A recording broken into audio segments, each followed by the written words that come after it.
আপনি কাউকে ঠকাতে গিয়ে নিজেই ঠকছেন না তো? আমি কিন্তু আমার এভারেজ মিনিটটা দেখি। আপনিও কি আপনার ভিডিওর এভারেজ মিনিটটা দেখেন?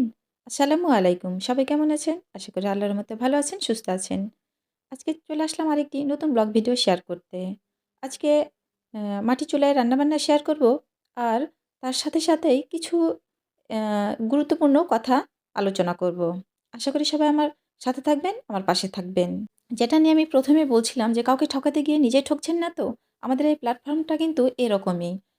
আমরা কিন্তু যখনই কাজ শুরু করব তখন একজন আরেকজনের সাথে কিন্তু জড়িয়ে থাকব। বিশেষ করে আমরা যারা আ নতুন ইউটিউবার হতে এসেছি, আমি কিন্তু তাদের কথাই বলছি। তো যাই হোক, আমি কিন্তু আমার এভারেজ মিনিটটা দেখি। আপনি কি আপনারটা দেখেন? অবশ্যই দেখে নিবেন। আর দেখে নিয়ে আপনার অডিয়েন্স আপনার কাছ থেকে কতটুকু তারা হচ্ছে আপনার ভিডিওটা কতটুকু তারা দেখছে, সেটার উপরেই নির্ভর করেই কিন্তু আপনি ভিডিওটা আপলোড দিবেন।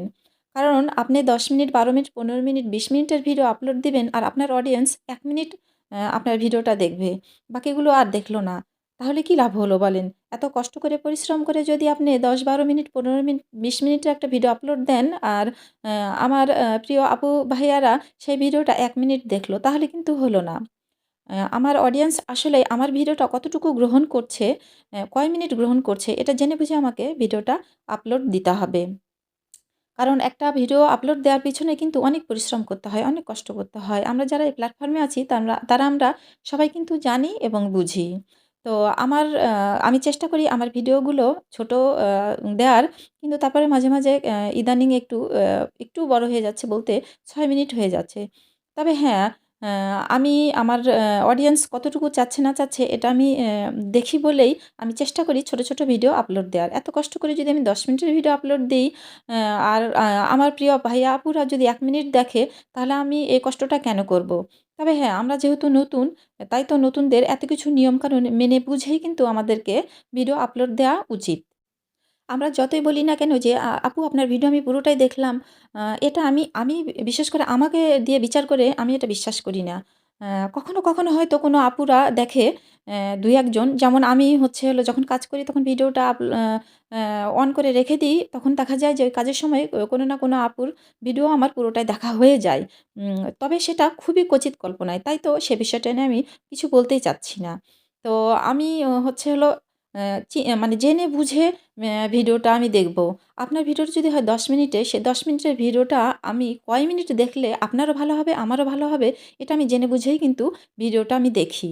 হ্যাঁ? আর ৫ মিনিটের ভিডিও অ্যা কয় মিনিট আপনি দেখলে আপনারও ভালো হবে, আমারও ভালো হবে, এটাও জেনে বুঝে কিন্তু আমি ভিডিও দেখি। আর এভাবেই মনে হয় যে আমাদের সবার জেনে বুঝে ভিডিও আপলোড দেওয়া উচিত এবং জেনে বুঝে ভিডিও দেখা উচিত।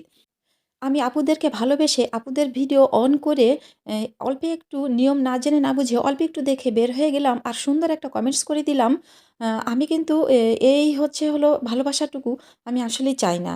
হ্যাঁ? আমাকে যতটুকু দিবেন ততটুকু দয়া করে রিয়েল দিবেন। আর আমি যতটুকু দেব ততটুকুই রিয়েল দেওয়ার চেষ্টা করব। কারণ আমি কষ্ট করছি, যেমন আপনারাও কষ্ট করছেন। আমি সেটা জানি, বুঝি। নিজেকে দিয়ে সবসময় আমি সবকিছু বিচার করার চেষ্টা করি। তো আসলেই আজকের পর থেকে মনে হয় যে, যে আপুরা জানেন না, যারা আমার থেকে অনেক বেশি জানেন তারা আমাকে একটু জানাবেন। আর যে আপুরা জানেন না, সে আপুরা অবশ্যই এই কাজটা করবেন না। যেন আমাদের দুজনারই ক্ষতি হয়। তো আজকের ভিডিওটা এই পর্যন্তই। কোনো ভুল ত্রুটি থাকলে আমাকে ক্ষমা করে দিবেন। সবাই ভালো থাকবেন, সুস্থ থাকবেন। আল্লাহ হাফেজ।